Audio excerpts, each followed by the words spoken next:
Welcome everybody to another episode. Today we are here in downtown of Zurich meeting with two aspiring entrepreneurs about their new app called Lexx. I'm very pleased to welcome Fabian and Gabriele to the show. Thank you. Thanks for the invite. Yeah, thank you.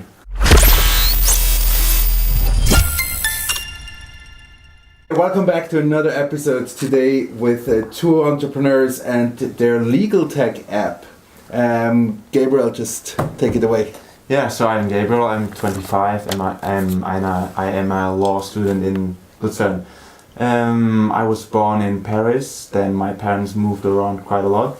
So I finished high school in Germany and then decided to move to Switzerland to study law.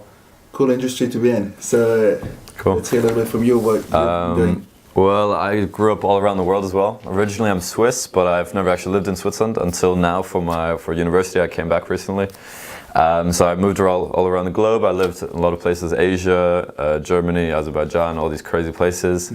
And then so after high school, which I graduated in Hong Kong, I went to Newcastle in the UK to study industrial design in Northumbria, which is also the same school that Jonathan Ive came from, so it's quite good for the design perspective. Yeah. But it didn't fulfill my expectations in terms of the business aspect of it. Because the only reason I went into design was purely because I realized that it was a source or a skill that allows you to bring businesses to reality and to really develop businesses that are actually human-centered. I left that after 2 years, and then I moved to Switzerland to study design management. Cool. You know, it's always interesting to see when you speak to people outside of Europe, they always perceive as specifically Switzerland and Germany as very risk averse. Right. How come you decided to go down the route of becoming an entrepreneur? Because I think the law industry is really closed. You don't have a lot of opportunities to, go your way because everything is already pre-scripted in a way, and I wanted to try to give something to the people to make the law industry really accessible, because right now it's not really accessible. Everybody's afraid of the cost of what it takes to go to court, and then it takes a long time. Yeah, what about you? How come you decided to become an entrepreneur and not go down the route of having your monthly salary? Yeah, well, it was always sort of I knew I wanted to do my own businesses. So even when I was young in Beijing, I lived in the city and I would always go down to all the markets and was friends with all the little local shop dudes. Yeah. And I sold all the stuff back to my international Guaylo friends for 3 times the price. So I would buy stuff in China and then sell it in Switzerland again for 10 times the price. So it was just a normal thing for me. I've always been wanting to do this, and now, so after I finished uni, I sort of understood that up to now I've never gotten my monthly salary. I don't have any risks or anything. So I thought, now is the perfect time to sort of try and realize a project, or one of the projects that I've been doing anyways all the time, because now the risk isn't there, and so now. For sure. Also watch a lot of Gary Vee, I guess. Gary Vee, of course. Like I do. So, legal tech is definitely one of the industries that is still waiting for disruption. Yeah. So I'm very interested in hearing what you guys up to. Okay. Well, I guess with Lexx, what we do is we want to disrupt the legal industry, of course.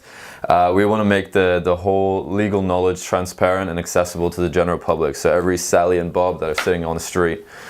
Because what we realized, especially him as a law student, a lot of people just approached me when I started studying and asking me about legal questions, and I was really surprised that there isn't a free legal service advisory in the internet. Yeah, and that's the reason why we had the idea to found one. Yeah. Mm-hmm. So what does Lexx do? What does Lexx do? Yeah. Well, it's sort of a two-sided step. The first step is that we give legal advice for free in the form of a messaging platform, which is currently on Facebook. Yeah. So we're really making the future of law, because we're bringing it to the generation that's about to come, which is a digital generation. Yeah. So what this means is that people can go onto the platform, they can ask exactly their question, that's case specific, and we give them the legal knowledge for that case. So from that point, they know exactly what actions they can take, they know what legal position they're in, and from that, if they needed a lawyer, we then connect them to a lawyer. And the lawyer is sort of the pre-screened lawyer, so it's quality assured, and it makes sure that they're not sort of ripping the client off, as that is a big fear from a lot of the clientels or people going to lawyers to look for help. So one of the things that I really like to do is ask the startup CEOs and founders a really real life example of their app and their innovation. So maybe this is a very good time to just give us like a real life example of like what your app does. Yeah. Okay, so I mean it's back to the basics. You know, if someone has a question, let's say someone is trying to evict someone from the house, and they don't know what to do, and then they don't know if they're actually in the legal position that they're allowed to do it because the person's lived there for, let's say, 10 years, they're really old, and obviously there's a lot of different rules and laws that accompany that sort of situation.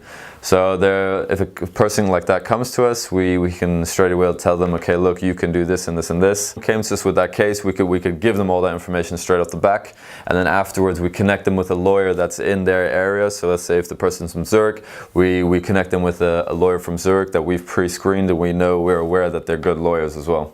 And then from that's sort of where our current phase would stop. But then obviously in the future there's going to be development work as well, so that we develop the whole process to make the entire connection between the customer and the lawyer more transparent and accessible. So what we've seen, a lot of people are really worried about payments. So if they get a huge lump sum of payment after like 2-3 months or at the end of a case, because every lawyer does it differently, they don't have sort of the overview over the invoice anymore, because they can say, okay, 4 months ago we talked for an hour on the phone.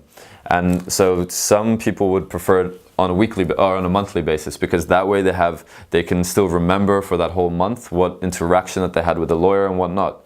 So then the whole software that we're developing is going to go more in that direction as well. There's also things like, a lot of times the client and the lawyer, there's communication barriers, because the lawyer obviously is really busy and stuff, and the client often loses control of where they are in the process of the legal case. So the platform is also going to have sort of like a timeline with milestones that allows the lawyer to just quickly show the client where that they are in the whole process. So that's also the sort of the second step of our entire development work after we've launched this marketplace where we purely connect the two. I mean, I like the idea, because not only that it's disrupting the whole industry, it's also giving transparency to the whole legal. Exactly. I mean, those are our two main values. You know, we're trying to make the industry transparent, so that's that way, and accessible to everyone. So the accessibility comes through the fact that we give free legal consultation and connect them to lawyers, and then the transparency comes through our second phase, which is this program development. How does it look in terms of technology? Like you want to scale, I assume. So what's behind the technology? Bots, or do you have a technology that knows how to read those questions, or you have actual people? Well, I mean, currently we're working with actual people. So we have master students from universities that are answering the questions. Obviously, we're working very lean startup basis. This is, you know, where we're building, but obviously future insights, we want to get into bots. I mean, Facebook Messenger a month ago, they just opened the bots to developers. So I mean, now you can see there's you know, there's search engines that's purely made for bots, that to find all these bots, and there's like flight bots. There's a few legal bots as well coming out, but we want to make it a legal bot in the future that will actually work with the consumers. So how does it look like in terms of development? Where are you standing right now? I mean, right now we have just people who answered the questions, and now we just talk with the tech guy for a potential CTO on board. Exactly. So we can program everything in house. Exactly. But I mean, so what we've done up to now is we've built the beta version, so we have it.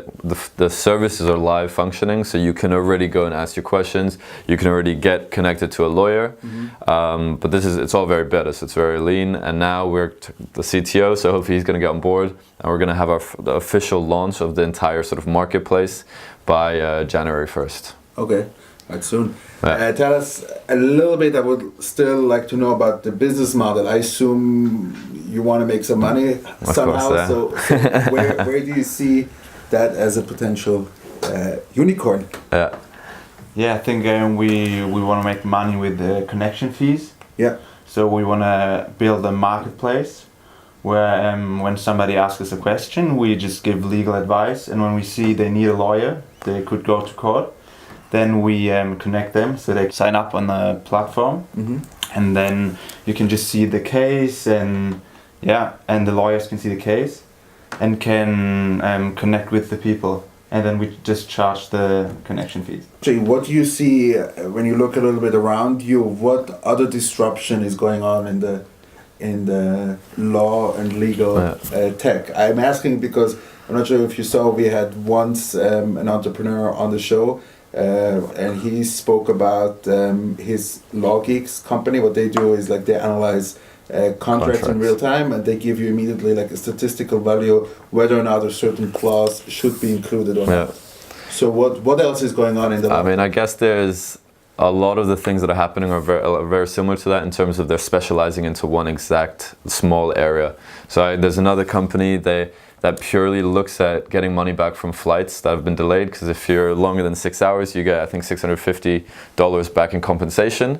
And a lot of people never knew about this and never did this. But now, so there's one company that purely specifies on doing this, and they just take 25% of the cut. So because then it's a win-win for both parties, as the clients didn't even ever know that they could get this and never would actually get it. Then there's also platforms that are somewhat similar to what we do, but very focused on startups, so small businesses, because for them it's often hard to get connected to a lawyer as well and to get the same legal advice. So there's a few little different disruptions, but they're all very specialized into sort of specific fields. Right. Okay, very cool. So guys, thank you very much for being part of this startup show. No worries. And thank you for joining me. And I hope you enjoyed that little insights into legal tech and what's going on in the industry. And I'll see you next week with another episode. Have a good day, everyone. Thank you, guys. Thanks. Ciao.